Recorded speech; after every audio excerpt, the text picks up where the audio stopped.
Hi, good afternoon, everyone. My name is Whitney Terrell, and I'm really happy to be here with you. It's a privilege to be here with you on behalf of the Land Stewardship Project, where I work to support emerging farmers, build their farm businesses, gain land access and resources to be successful farmers. We are grateful for the collaboration with the Minnesota Department of Agriculture and other organizations who are helping to put on the series. It definitely is aligned with our mission, which is to foster an ethic of stewardship for farmland to support sustainable agriculture and to develop healthy communities. I do join you with some practical experience. I'm also a small organic vegetable farmer and hope that throughout today's session that we'll cover many of the things that I had to think through as well when I was beginning my farm journey. And some of these handouts are definitely things that you can refer back to individually. So if you don't want to respond in the chat, which I may prompt some people to do, I would encourage you to grab a pen or pencil and paper so that you can start writing out some of these prompts, your answers to some of these prompts as we go through the workshop.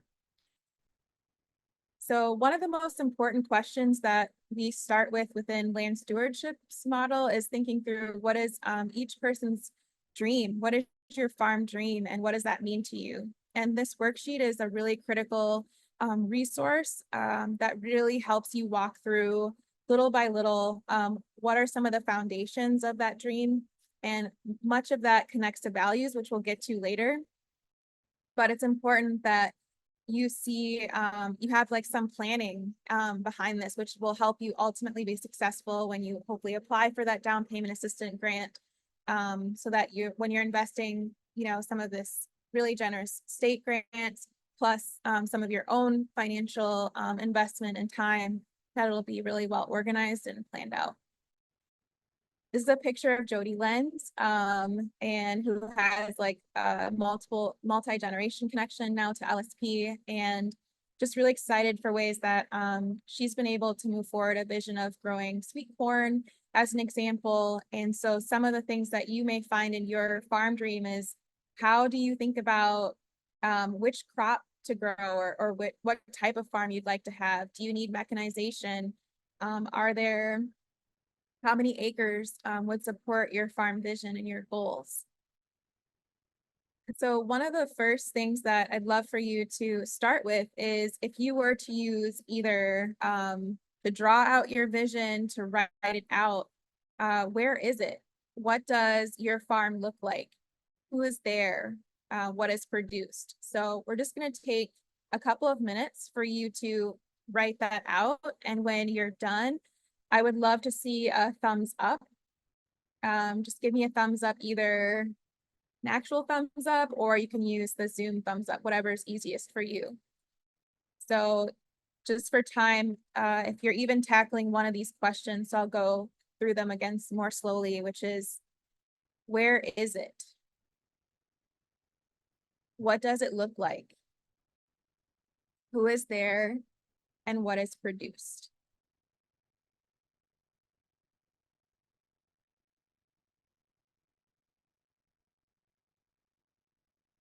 And this is an example of a worksheet and a handout that I'll share the link with towards the end of the workshop, but I just would love for you to answer those. So when you're ready, just give a quick thumbs up.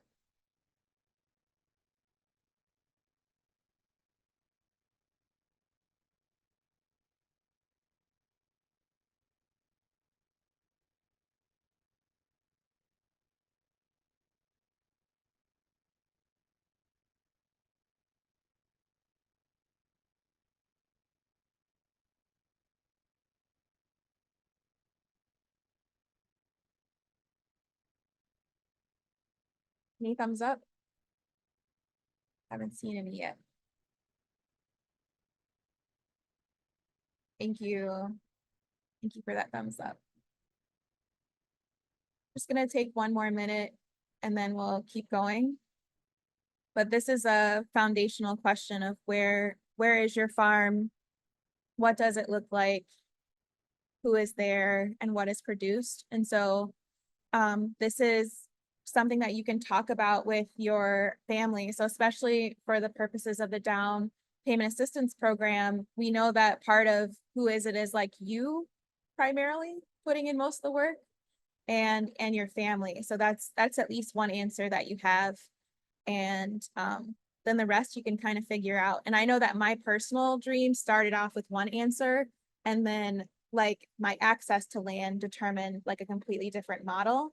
So I think as you look for what can grow well in the land that is affordable to you, where you're living, you'll figure out a lot of other questions. I'm gonna keep going for time.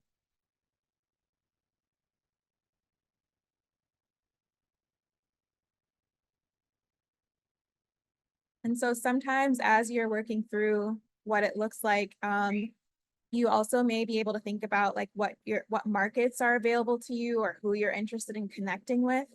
And so you might come from a cultural background that is would you like there's maybe a food or crop that would sell really well that no one else would know. So thinking about your dream in terms of who you're connecting with is also really helpful. And then how that will interact with your family. What will this mean for generations of your family? Commissioner Bailey was talking about generational wealth. It's also a generational identity. I know for my family, it's a really big deal. Yeah, even though I have access to a small plot in a cooperative space, it's shaped my family's identity to have access to land and what that means, and to be connected to like cycles of nature and rain and other things in a unique way. So yeah, just thinking more broadly about your dream and what that will mean for your family and the community around you. Yeah, is it, would you like to have animals?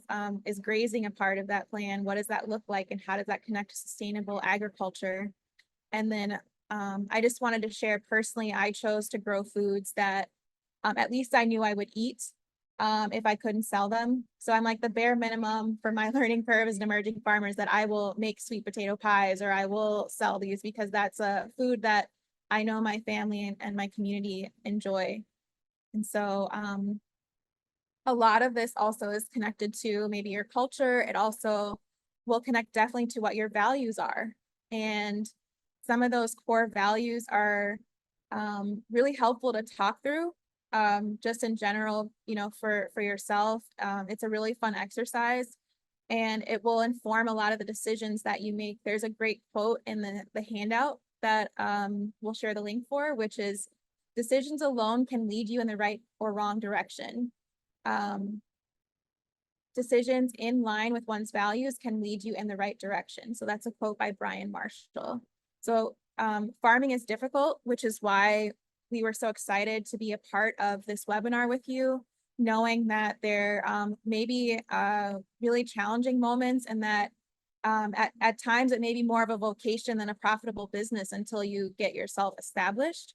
So just thinking about ways that you keep yourself in a good place, that you feel really positive around multiple areas of your life: family, work, health, money, spirituality, community, relationships, your own self-expression and contributions that you really want to make through your farm business, through your identity as a farmer.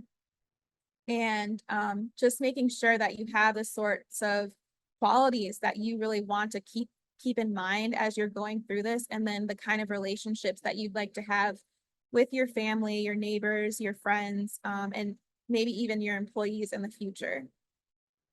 So here's another worksheet which will really help you walk through what some of those values are. And this lifestyle question is actually a very important one. What type of life do I want to live? Do I want to lead? So that's one question that you could choose to answer in this next couple of minutes. I'll pause after reading through these. Then you also may consider, what do you consider to be important financially? What role does the environment play in your life? And how do you value community and what is important?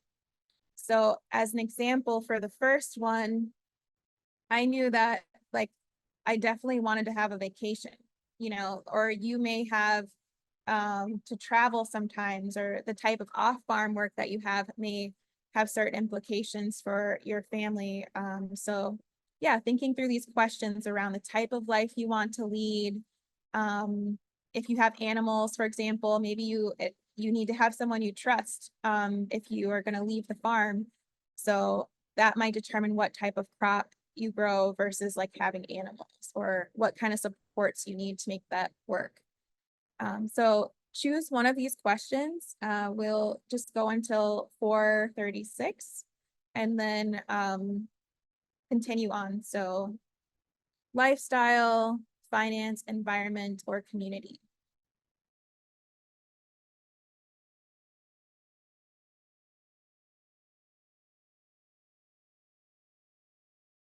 You can give me a thumbs up when you are, maybe you've thought about one of these. Doesn't have to be all of them, just like your gut reaction to like, oh, I know I have an answer to one of these 4 questions.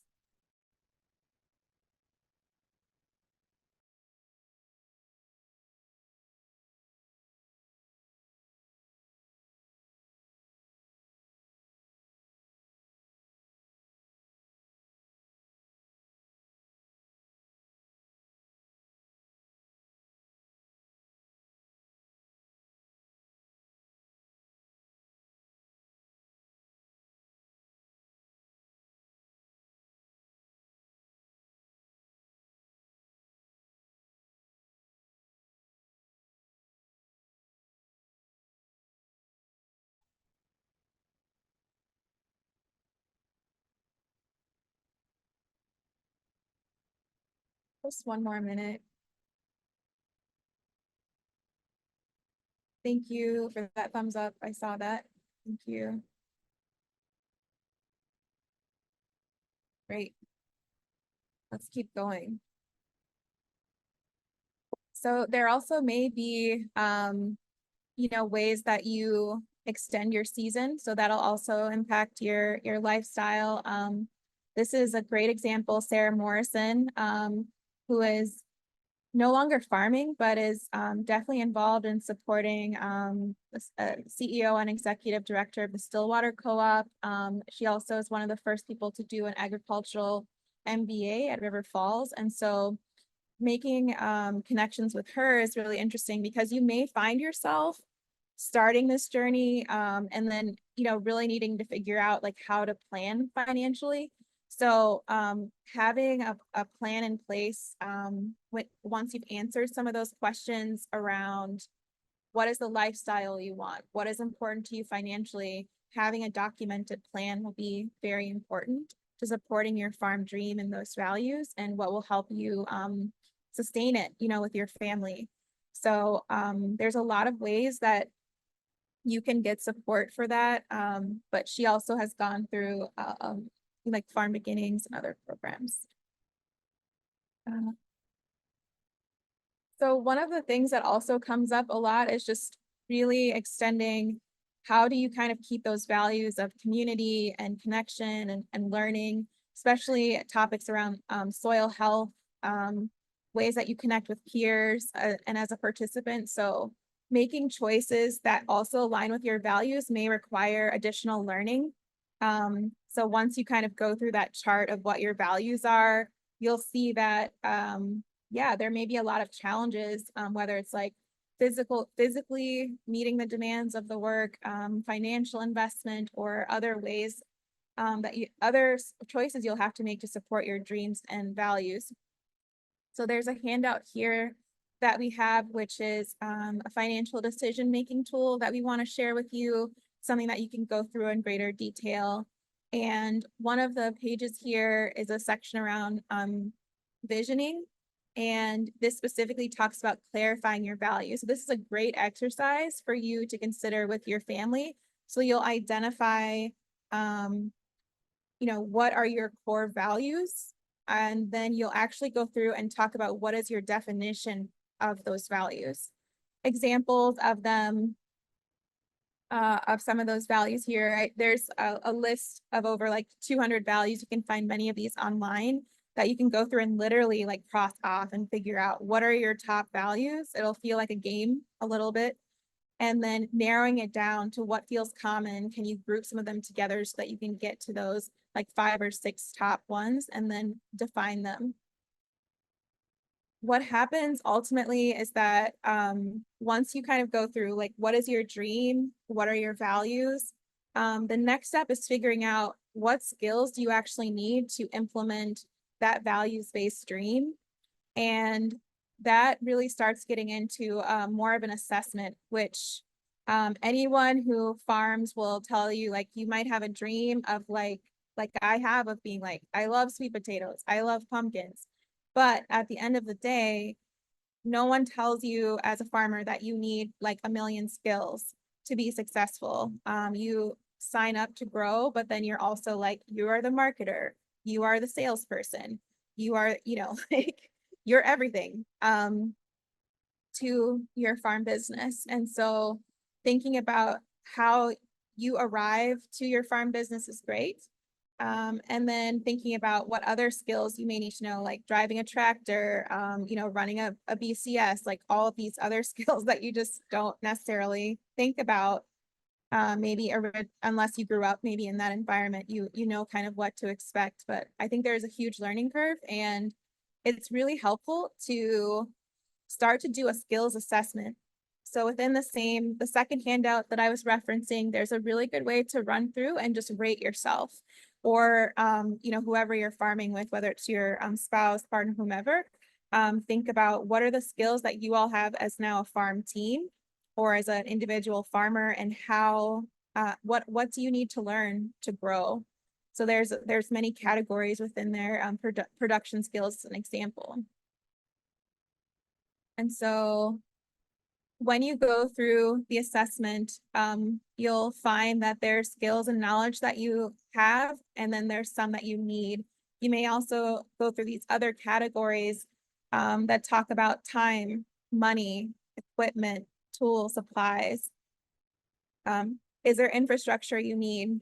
Especially here in Minnesota, having the opportunity to extend your season relies on a lot of, tunnels or other tools and equipment, land, water, natural resources, and other. And there may also be a decision at this point. For example, the equipment's reminding me, you might say, oh, actually, I'd like to, buy land, but I also need to get equipment, or you'll figure out the order of things that work for you. So going through this type of worksheet is very important. So just within either on your paper or in the chat, if you're willing to share, what is a skill that you feel will help you be successful as a farmer? What is a skill that you have right now? And also, what is one skill that you think you need to be a farmer? And if you don't know, that's okay too. These kind of assessments will be really helpful. Just going to spend 2 minutes thinking about that.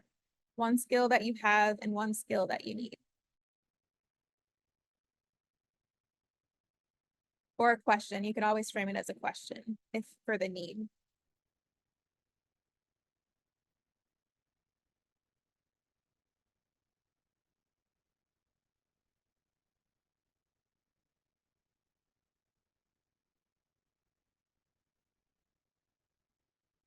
Maybe you're already operating really large vehicles, so being on a tractor will feel easy for you. You understand, I don't know, you're a do-it-yourself type of person. You're really comfortable fixing things.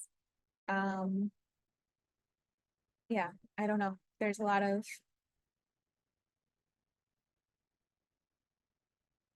things that you can add there that are valuable.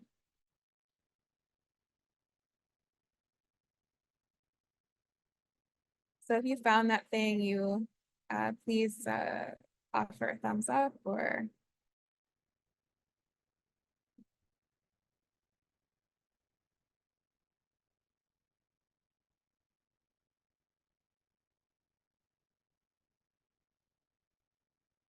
great. Thank you. So hopefully you found at least one skill that you have and another skill that you need. Of course, for farming, there are whole lists that will kind of give you an indication of places where you can kind of set up your goals for development. And that also kind of brings me back to the idea of experience that you already have related to farming. And sometimes people start with growing in their backyard, or they start with chickens in their backyard. It can come from any range of experience, but really being in the routine of caring for, caring for your crops or the animals that you're raising. These are a routine. It's a big lifestyle shift. So you also might be going to a community garden. That was my experience originally, is going to JD River Children's Garden and harvesting with some youth there, and then also going to Women's Environmental Institute and just starting to learn and a lot, just through volunteering and being present in community. So your experience might come from a lot of different backgrounds. You might have grown up on a farm. You might be working on a farm, but yeah, you can gain that experience in a lot of different ways. So definitely value that. And even your off-farm experience, that will help you tremendously with however you run your farm business or your farm, even if you don't want to sell to other people. So thinking about a successful farm does require a lot of resources, and it's important to think about, again, like, what do you already have at your disposal, and then that will shape also what you need. And so entrepreneurs, whether they're farmers or otherwise, have to be really resourceful and know how to ask questions and reach out. And so your farm dream will kind of move forward with fewer obstacles if you're willing to ask for help, ask questions, and that might be something you're used to or not used to, but just framing that outreach for resources to reduce the obstacles that you have for your long-term needs and goals. And then just thinking about ways that as you're making decisions around your land choice, the size and capacity that you have, especially financial capacity, so that it's not this like stressful process of starting your farm, that it's actually enjoyable, that you're thinking about this combination of things that you have to balance so that you both have quality of life and your farm dream in reality. So this is just a really important question to kind of keep in mind. And then yeah, reach out to people, go to classes, continue learning so that you're able to hear farming in so many different ways. I'm not sure if you've already started that journey. I think you may agree with me, or I'll accept, a differing opinion, humbly, but it's like, I feel like whenever I've gone to farming classes, they're very valuable to me. And then a lot of times the practical experience of day-to-day farming is only possible by doing it. So I think just getting out there as well is something I'm wanting to encourage if you are not already owning a farm, or yeah, just continuing to learn and grow. So having your resource base in place is very important. Knowing for yourself and your farm vision, who will the decision makers be? Again, what skills do you need? How will you support this financially? Where's the money coming from? Who are the people involved, or any other resources that you need to be successful? And just to offer you an example, here is an example of someone. This is the sample in the worksheet if you'd like to go back and look at it. But you can take a moment just to reflect on this for yourself. Who would the decision makers be on your farm? Something to write down if you have that paper and pen out. What skills do you have? What are the ways that you're showing up already for your farm? Do you have assets? Do you have any liabilities? And this is a really important category we talked about as, like, financial readiness to have a farm. And, there's a ton of resources out there that you can access just to think about overall financial readiness. And then people, how will this connect to your family, beyond your nuclear family, or anyone else who might be involved in supporting your farm operation? And then, of course, there could be other things that you really take as important resources, or gifts, or the things that will help you really sustain your farm business. So if you have an answer, I'm going to go back to the blank slide. But think about, just for the next 2 minutes, who are the decision makers for your farm? What skills? We've talked about that a lot, so hopefully you kind of at least have one answer for that. Money wise, with maybe with or without the state down payment assistance program, but hopefully with, for you all, what assets are you going to bring to complete the purchase of your farm? Is there anyone else who you'd like to have collaborate with you? And anything else you need to name as resources? Just have one more minute. Even one answer to this is a good start. My hope is that you'll go back into the worksheets and dive deeper into planning or find a supportive resource.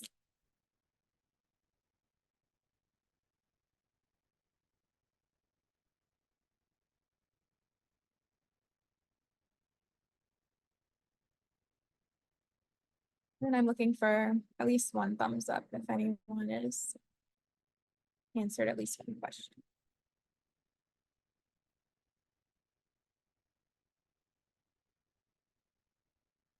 Thank you.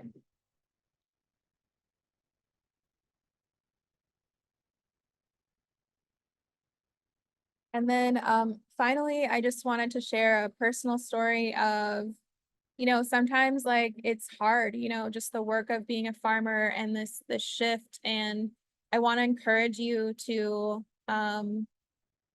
balance the off-farm work with the farm work and keep going. It's a really important dream that you have, and just look for ways to give back. That's really helped me in my journey. So I grow like sweet potatoes and pumpkins. In my first season, I sold everything and also gave all of it away. And I was intending to connect back to community centers in my community. And so I gave them like pumpkins.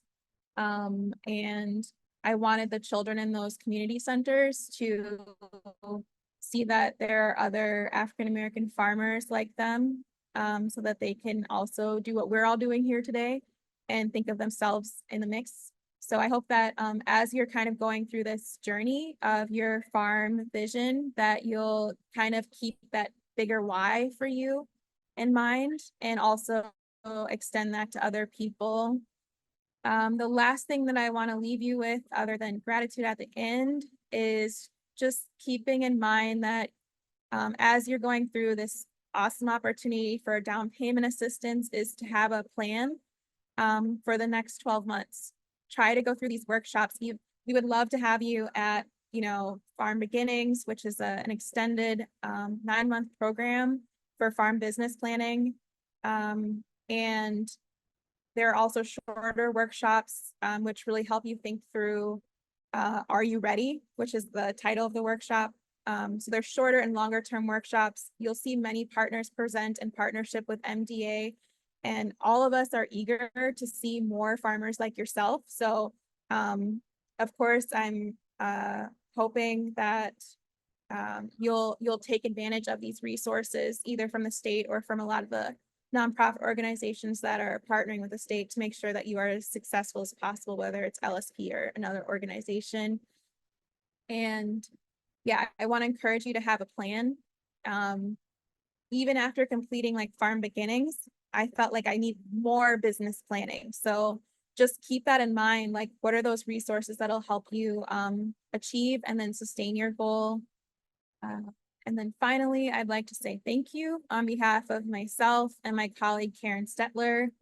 Both of us were so eager to make sure that this workshop really served you. So I hope that you'll feel free to reach out to either of us. There's the two of us who are here on behalf of our organization, but there are so many people who are excited to encourage you and support you in your farm dream. With that, I'll stop. Thank you so much. Thanks, Whitney. That was great. I really appreciate your time, and for everyone who set in to do this. You mentioned, this is part of a much bigger program that Land Stewardship Project offers. We have that program as well as many others that the MDA kind of vets as approved farm business management programs. So we feel that this work is really important too, whether you're doing this worksheet at home later tonight or this week. Thank you for sharing those handouts with everyone, or whether you do sign up for one of these programs. We think it's really important to sit down and think about the vision and values just as much as you guys do. With that, part of being an approved program with the MDA is we can help you with paying for it. So, please reach out to me. I also put a link with a little more info on that. But there are support programs available to pay for these if you get into one of the more advanced classes. Yeah, that 6 month moves fast. So I encourage you all to get started with some of this visioning now. Any questions for Whitney?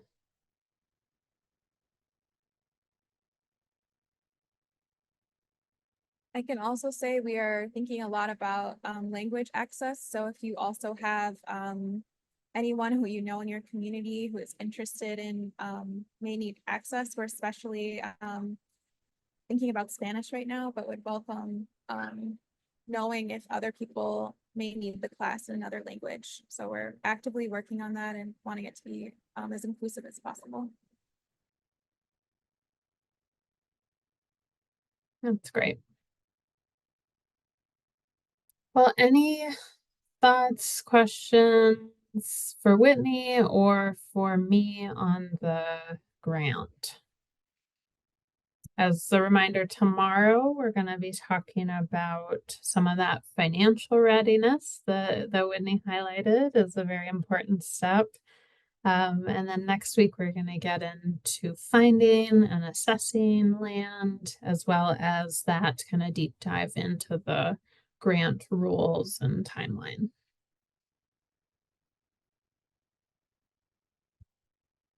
I'll put the grant website in here again.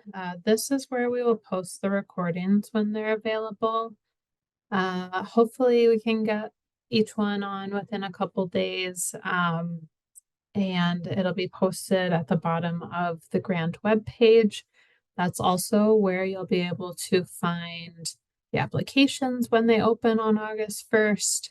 Right now, we've got the RFP with all the grant rules and instructions. We have a Q&A as well. And then maybe we can find a way to post a link to some of these resources that Whitney and Karen shared for you all too. Maybe some of their links we could post there as well.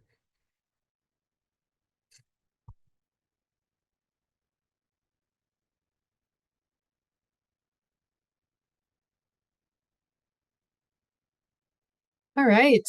Well, if there aren't any more questions, I think we'll wrap it up. Thanks again for joining us, and please feel free to reach out to any of us if you have follow-up questions. And I am echoing Christine's comment in the chat. Thank you, Whitney, for sharing some of your personal experiences too. I think that really helps everyone kind of see themselves in this world.